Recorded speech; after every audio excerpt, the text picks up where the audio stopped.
Olá, jovem jurista, meu nome é Ronaldo Bastos e vou gravar a segunda aula sobre o livro A Origem da Família, da Propriedade Privada e do Estado, de Friedrich Engels, né? Eu já gravei uma aula e nessa primeira aula eu afirmei para vocês que esse livro era o livro mais importante da chamada interpretação econômica acerca do surgimento do Estado. E naquela aula eu finalizei a aula informando que o grande baque da comunidade gentílica que gerou a sua fragmentação e gerou a sua substituição enquanto organização política pelo Estado foi o surgimento da propriedade privada.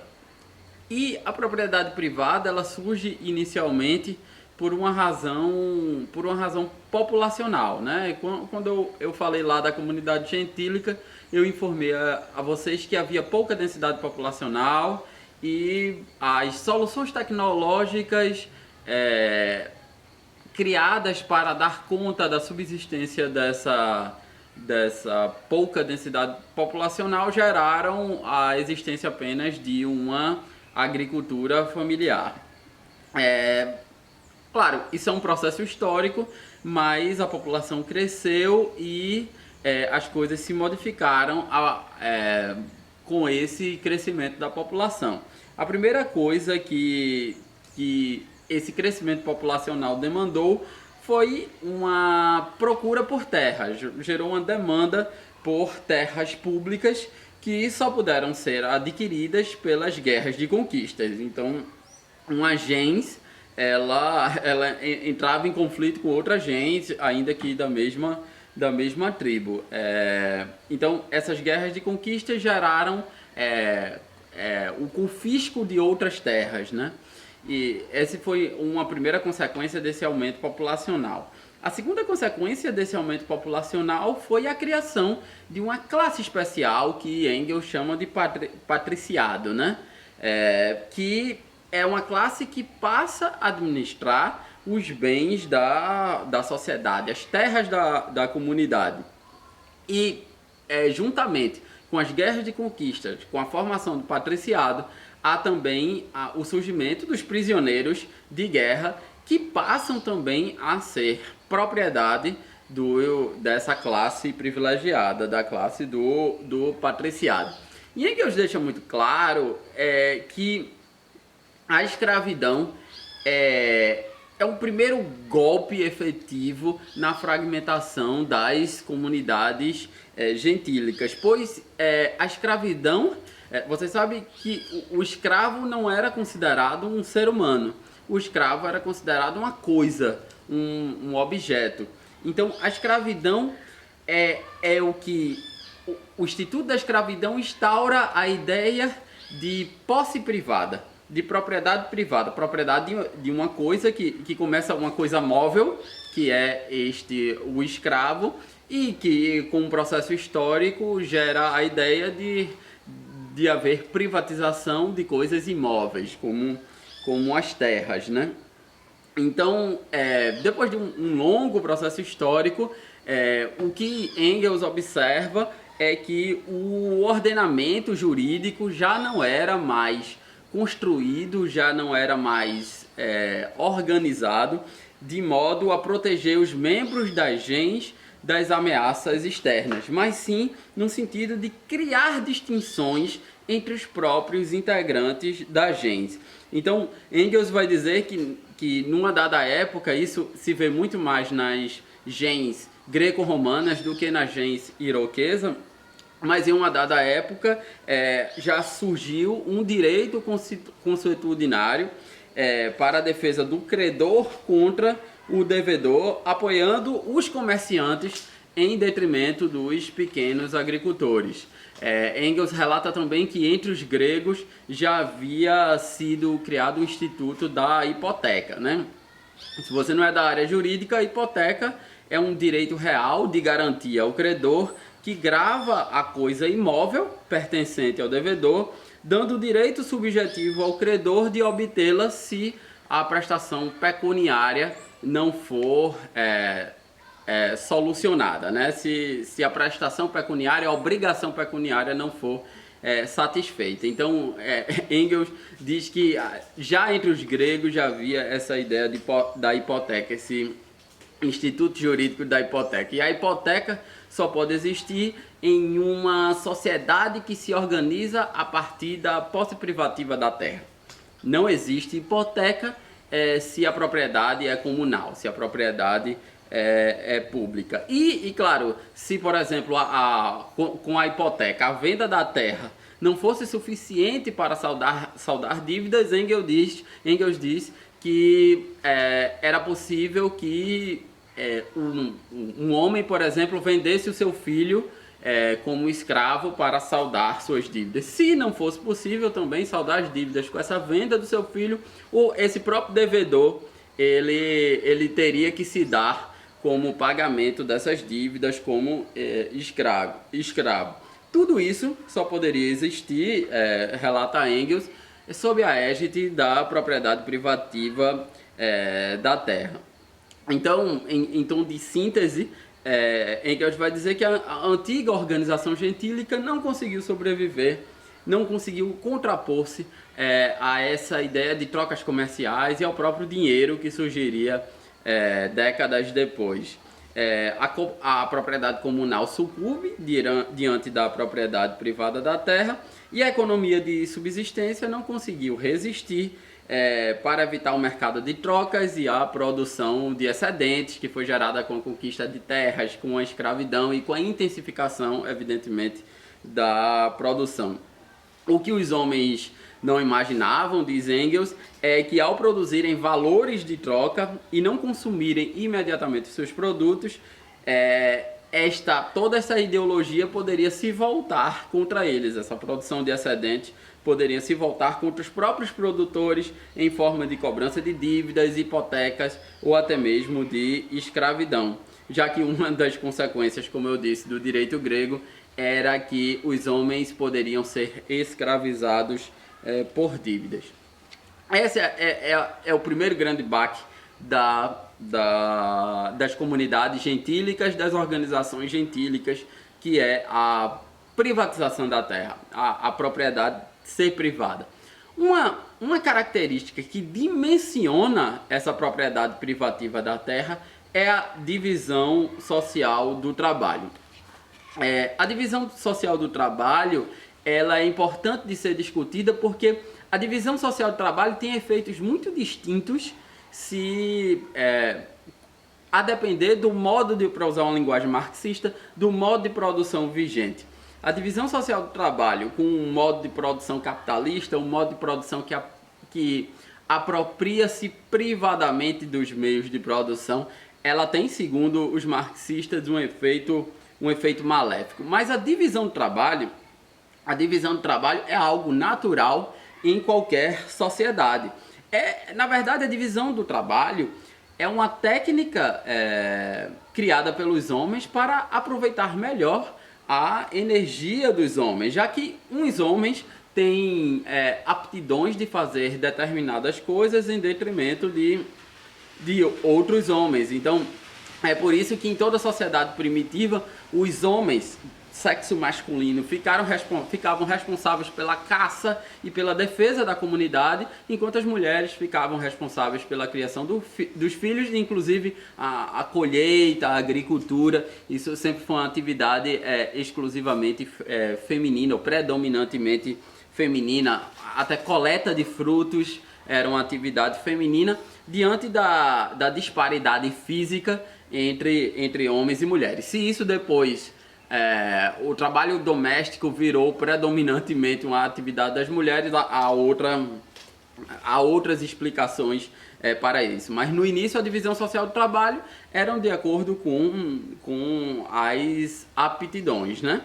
Mas quando é criada a propriedade privada da terra, essa divisão do trabalho que era realizada em benefício da comunidade, Engels vai afirmar que essa divisão do trabalho modificada a sua essência, modificada a sua estrutura, para que uma classe seja subordinada à outra. Então é nesse contexto que Engels vai dizer que, em primeiro lugar, quanto mais complexa é uma sociedade, mais intensa é a sua divisão do trabalho. E em segundo lugar, a divisão do trabalho, ela, numa sociedade cada vez mais complexa e numa sociedade que detém a posse privativa da terra, ela excede o ambiente familiar, ou seja, um ambiente propriamente comunitário, e vai fazer com que uns homens lutem contra os outros, vai opor uns homens aos outros. Primeiro através dos ofícios, e aí a separação do trabalho diferencia entre agricultores e artesãos, ou seja, de um modo bem genérico, agricultores que trabalham com a terra, artesãos que já trabalham com produtos manufaturados. Ela vai opor os locais de trabalho àqueles que trabalham no campo e àqueles que trabalham na cidade. E por fim, ela vai opor o modo como o trabalho é exercido. Então, aqueles que trabalham com trabalho manual e aqueles que trabalham com um trabalho intelectual. E segundo Engels, isso gerou com o tempo, tudo com um processo histórico, claro, uma oposição muito grande entre os indivíduos, de modo que eles se sentiram incentivados a formar grupos bem definidos que foram desenvolvidos em torno de uma série de interesses comuns, diametralmente opostos uns aos outros. Tais agrupamentos são os embriões do que a teoria marxista vai chamar de classes sociais. E aí surge um terceiro componente que é importante nessa fragmentação das comunidades gentílicas e é o último passo para a formação do Estado, que são essas classes sociais. Então, a partir da divisão, a partir da propriedade privativa da terra e a partir da divisão social do trabalho, que potencializa os problemas da propriedade privativa da terra, os problemas para uma visão marxista, obviamente, de mundo, somado ao fato que as famílias deixaram de ser autossuficientes e houve a produção de excedentes, o que aconteceu com as organizações gentílicas? Algumas famílias só conseguiam sobreviver se comprassem de outras famílias produtos que elas não produziam. E esse início de comércio, somado à ideologia por trás da posse privativa da terra, isso porque, veja, quando eu falei na aula 1, eu falei que uma das teses de Engels era que o fato da propriedade ser comunitária, isso influenciava no espírito da sociedade, ou seja, isso gerava consequências no estado social, no modo como os seres humanos se relacionavam entre si. Então, quando se muda esse espírito, essa base material, quando se muda essa base material de uma propriedade comunitária para uma propriedade privativa, isso também influenciaria, segundo Engels e segundo os marxistas, no estado social. Então, Engels vai dizer que se antes a produção, o trabalho era feito em prol da comunidade, agora o interesse privado, o interesse pessoal passou a predominar nessa sociedade primitiva.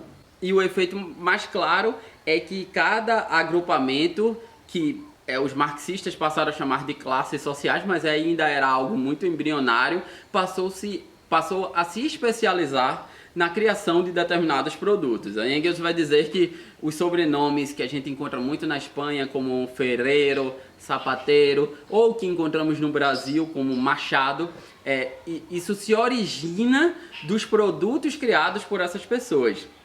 E aí vejam a mudança fundamental que é gerada nisso tudo.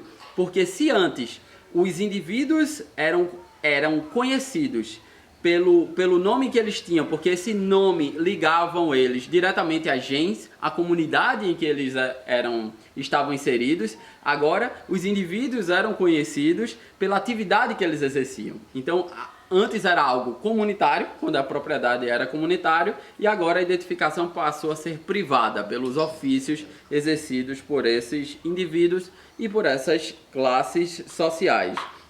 E aí a classe social, evidentemente, que é muito mais do que a posição econômica desempenhada, ocupada por um sujeito no processo produtivo, né? O que viria a ser consagrado pela doutrina marxista. Mas uma classe social, ela é composta por crenças comuns, costumes comuns, história comum, ideologia comum, e é constituída também por inimigos comuns. Isso é o que faz uma classe. Então, essa oposição que surge com a propriedade privada e que é potencializada pela divisão social do trabalho, ela atinge o seu ápice no surgimento das classes sociais, nessa distinção mais específica, essa distinção mais inteligível e perceptível dentro da sociedade. Então aí Engels vai finalizar o livro dizendo que, pronto, todos os fatores estão postos para que seja criada uma organização política com uma burocracia muito mais forte para legitimar toda essa passagem da sociedade primitiva, onde havia esse comunismo primitivo, para uma sociedade mais complexa, uma sociedade que sai da barbárie para a civilização, onde há uma propriedade privativa da terra, onde há uma divisão muito grande do trabalho e onde há classes sociais opostas, né? E aí Engels disse, só faltava criar uma organização política que legitimasse isso tudo, e foi criado o Estado. E eu vou citar essa passagem de Engels para finalizarmos essa aula sobre esse importante livro, A Origem da Família, da Propriedade Privada e do Estado.